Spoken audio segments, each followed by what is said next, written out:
So moving on to our next presenter, who I know well. Perry Sugg is a board member, and he has recently this year been contributing a lot of time and effort.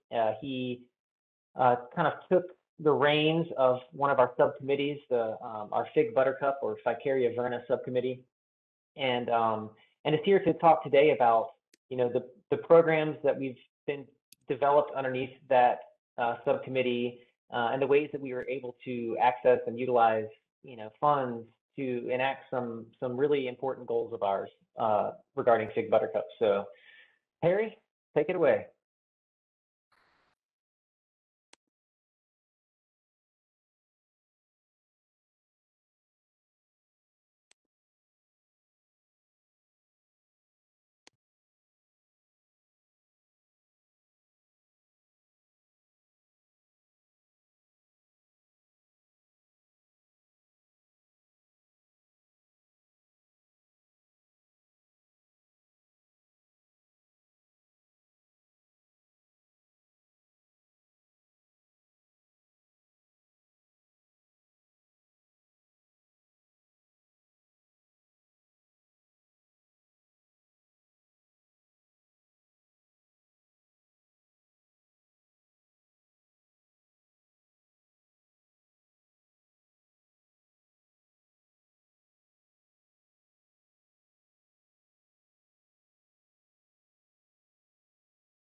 All right.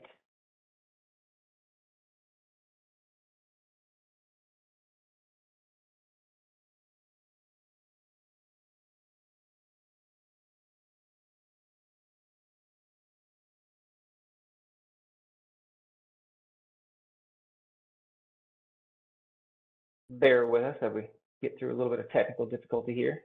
Thanks, folks.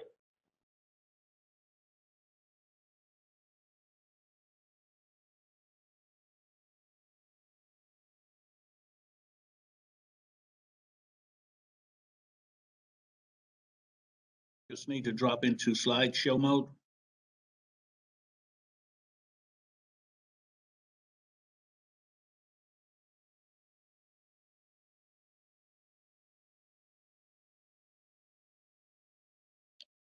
No, you'll need to bring, yes.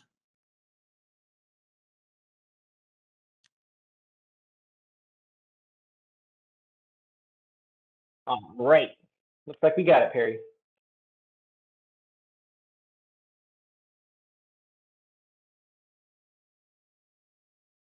And you may need to unmute.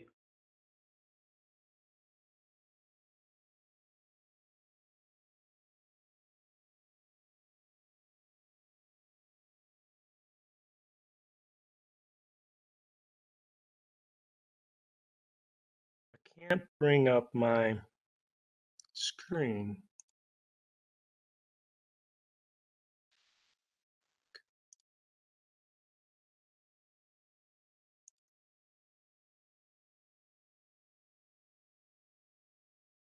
One second. I've lost.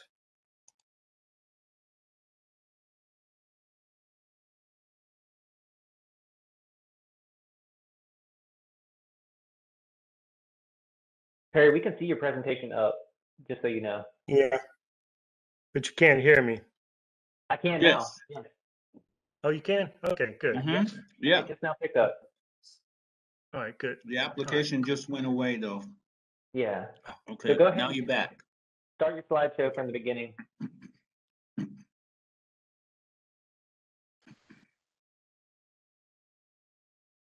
Okay, here we go. Yep. Are we all set? All set. Okay. Let me move this guy out of the way. Okay, welcome everybody. I hope everybody had time to sign in for your credits. Welcome, I'm Perry Sugg. I'm with the North Carolina Invasive Plant Council, IPC, and I'm also on the subcommittee, the Ficaria verna subcommittee. And on behalf of the subcommittee, I'm presenting a little bit about our program and what we're up to and what we're planning to do. And so just a little bit, I'm not going to really talk about the, I'll call fig buttercup. Lesser celandine is another name, Ficaria. I like fig buttercup, so that's what I'll use. And, it's, as we've seen from previous presentations in the past few years, it's really it's a non-native invasive plant, really pretty, little pretty flower, comes out in the spring.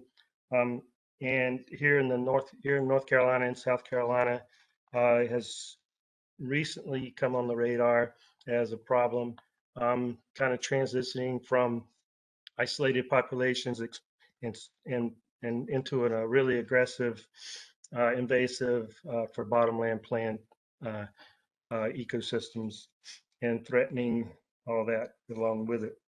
So with that in mind, uh, um, what I'm going to talk about today is IPC's program, Big Buttercup program, where we're focusing on this, is particularly in North Carolina, but more particularly right now in the Triangle region. And um, you know, I'll be talking about a little bit of the history. It's a very brief history about how we came to where we are now, what we've accomplished, and what we plan to accomplish. So every year we'll have a little motto to get us going, and this is going to be the year. So we're going to make this the year that we make a lot of strides. So with that, what to expect from our program? Well, a little bit of the history first. Better late than never. That seems to be the mantra for a lot of things that we attack, not just our organization, but across the board. I think humans are predisposed to kind of ignore problems until they really become problems. Hard to ignore. There's multiple examples of that. I won't go into it. We all recognize them. So, but nonetheless, here we are. A little bit for this area. Early on, 2010, 2012, where we started seeing some early detections of fig buttercup here and there. I think Milo Pine had an identification on iNaturalist in 2012, and started seeing it other places. Myself saw this pretty little flower on the creek in 2010 or 2011, and took a picture and showed it to my friend Steve Hilton, who you just heard gave a nice talk on, and he comes down and he's like, "Oh my God, this is bad." And so we looked at that and took care of that particular one, but really didn't explore it too much after that. 2017 through 18, there was a little bit more fig buttercup alerts. There was a number of presentations given on our symposiums, 2015, 16. 2018 in particular was Janie Marlowe from South Carolina Native Plant Council gave a really nice one and kind of seemed to have sparked a lot of interest. And I also want to at this time there was a couple of early adopters to what's going on, and in our area, particularly in the Triangle of Durham, Cynthia Kolstad was particularly sound the alarm. She was more like our canary in the coal mine. It took a while for, I think, people to really listen. There were other people as well here and there. And then, in 2019, 2018, what you saw was a little bit more coming together of convergence of all these individuals that are kind of concerned about fig buttercup, a little bit some informally organizing. And you have people like Julie Tuttle, Johnny Randall, Ann Prince, and Pete Schubert, all, talking to each other. And in 2020, Julie decided that, more people needed to like get together. So she organized these calls with organizations here in the Triangle, and started getting people talking and kind of bringing everybody together. At the same time, certainly after that, IPC decided to form a subcommittee on Fig Buttercup in response to all this action. And I would, at this point, Ann Prince was really instrumental in this, along with Pete and maybe Johnny. But so, I would say Ann was as most passionate about it, and really got the board to focus on this. And so I meant to, like, beginning this is really dedicate this to Ann. This presentation, I think she would be given this if it wasn't me. So the subcommittee recommended in late 2020 to commit more resources to the board from the board, and the board really decided, okay, we're going to go for this. And this is really where we started our North Carolina IPC Big Buttercup program, with putting up money to basically hire an intern focused solely on helping with this in the Triangle region. And given that, we 2021 was really our starting point, where we really kind of rubber hits the road for us. Some of the accomplishments with early on, where the committee got together with the intern, and we decided that in order to really test out what we're going to do, what approach we're going to take, what's most effective in order to kind of get an idea of what's going on, we chose the Sandy Creek watershed as our pilot project on how we would approach identifying, locating, and treating Ficaria in one particular watershed.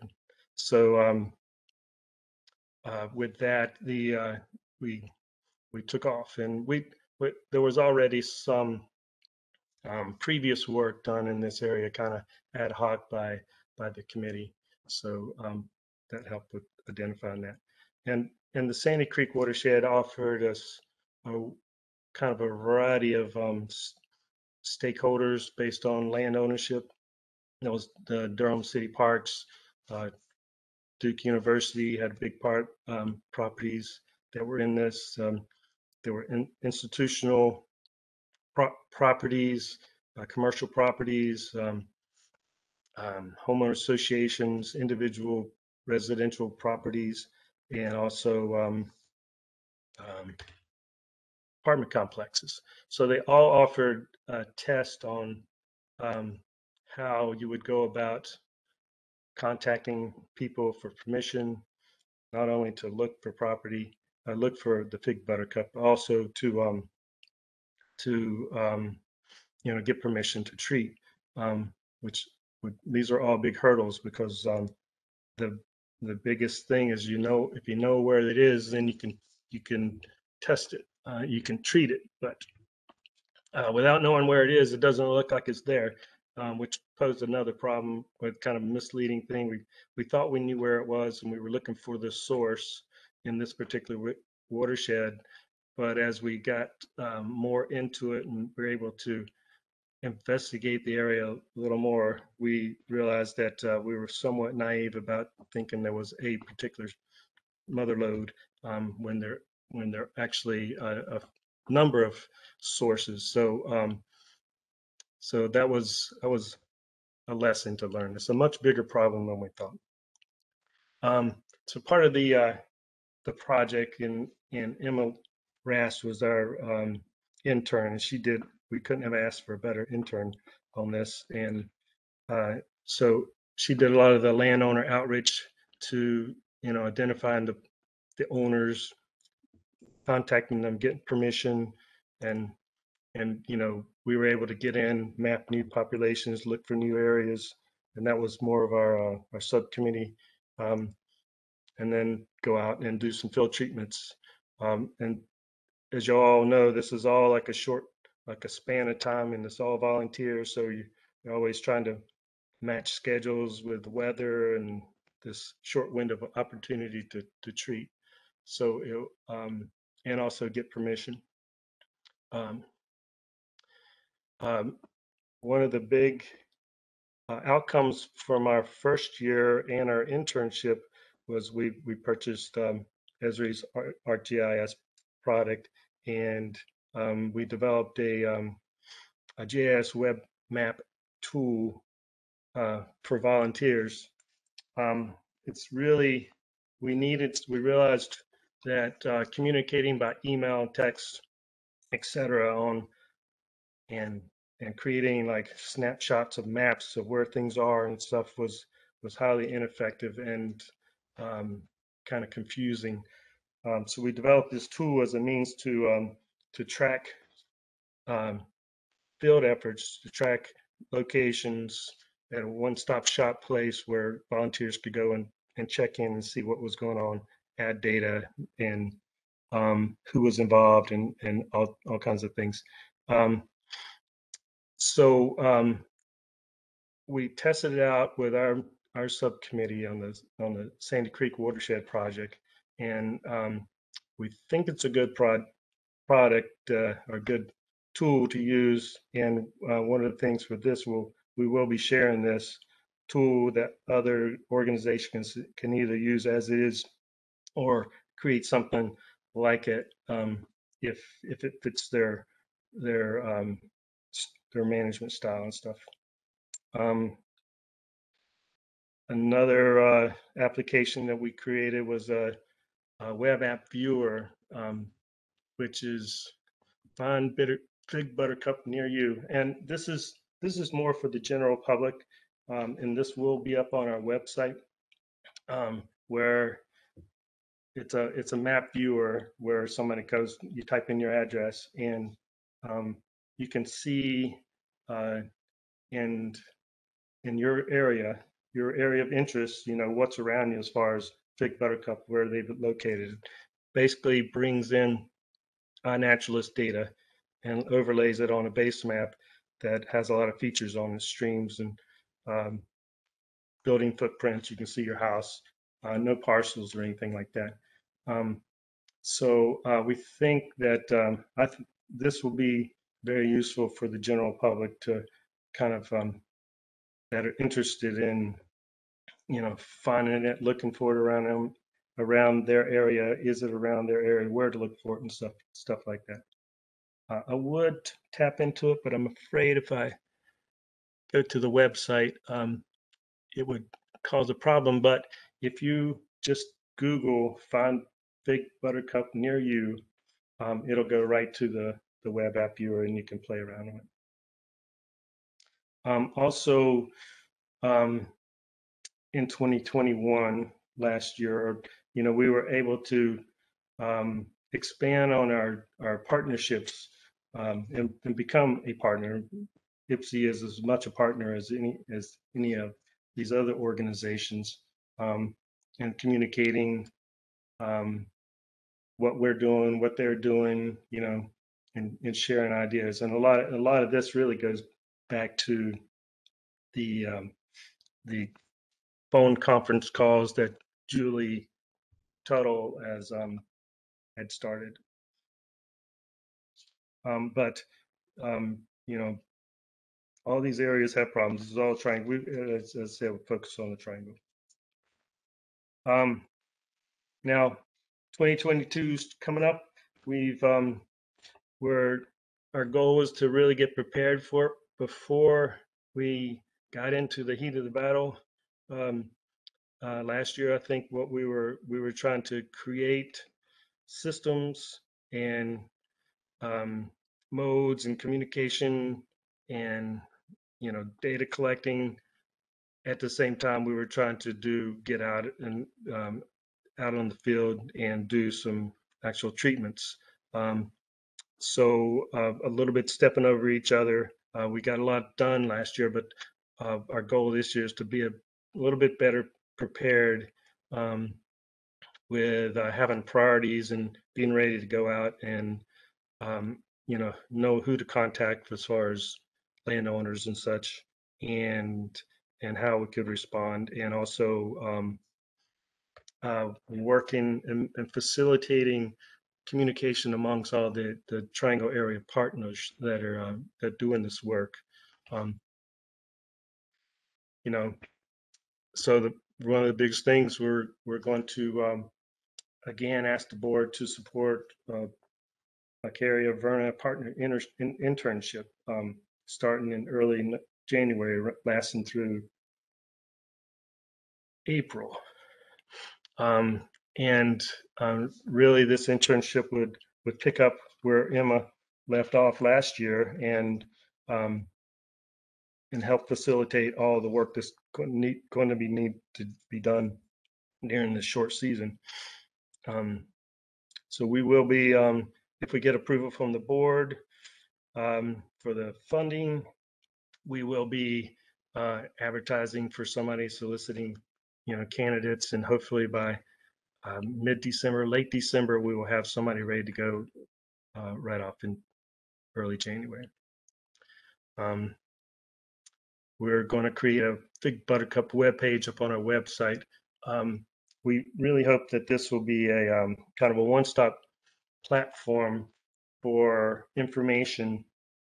And I know there you can Google Fig Buttercup, and other organizations have this as well. But we'll have some of that information, like resources and why it's bad, and videos and such like that. But also, we'll have the web viewer up for the area that we're invested in, and also one of the things I think will be helpful for the general public was they could go to a place, and we'll have how you could connect to volunteer groups, your local city and stuff like that. Who's the connecting point, as opposed to just information on how you could do it alone. Like, there are other organizations working on this, and if somebody wanted to get involved, how would they get involved, and who would they contact? So making that easier. We hope to start a public awareness campaign. One of the bigger things we'll be doing, hopefully, is an ad in a local Triangle Garden magazine that comes out January through April. And there's something similar like that was North Carolina Ag had a spotted lanternfly ad, a back page of this particular thing, and it was modeled after that. Last year, I think there was a couple of news articles. We'll try that as well, and maybe some radio public service announcements to be determined.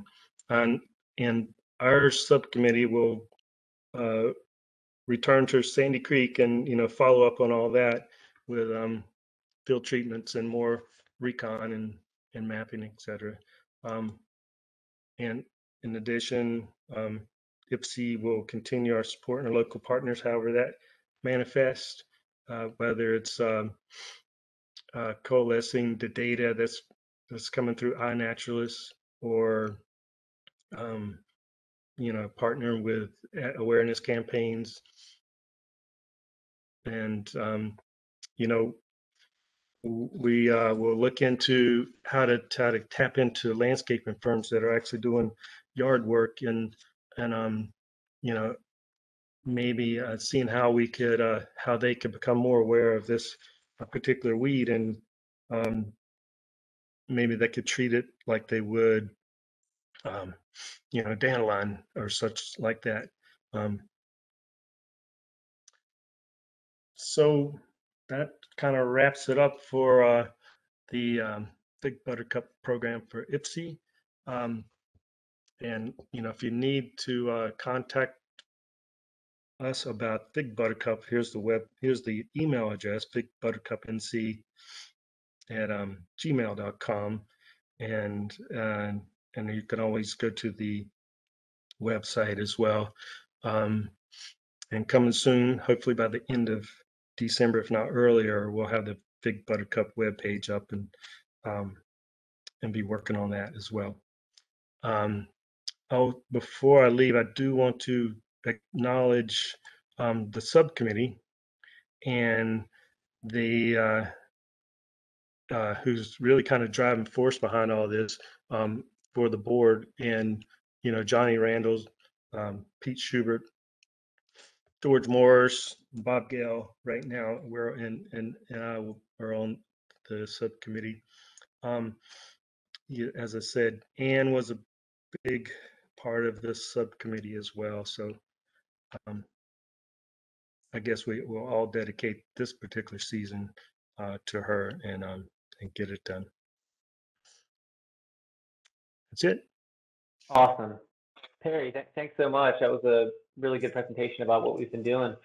I'd like to echo kind of your last statement and just kind of underline that, Ann Prince was a huge driving force in this. Her and her husband, who works with geospatial data, helped kind of create and massage and manipulate the original kind of Ficaria verna inventory effort into something meaningful, and that she was always the one to send me a reminder email about, hey, are we hitting this goal? Are we hitting this standard? And I appreciate your words, Perry, and I just, any board member who ever met Ann would know just how invested she was in this particular aspect of our work. So it's a good thing to continue on, and I think that our work next season will be absolutely in her memory, and yeah, hopefully she'll be cheering us on.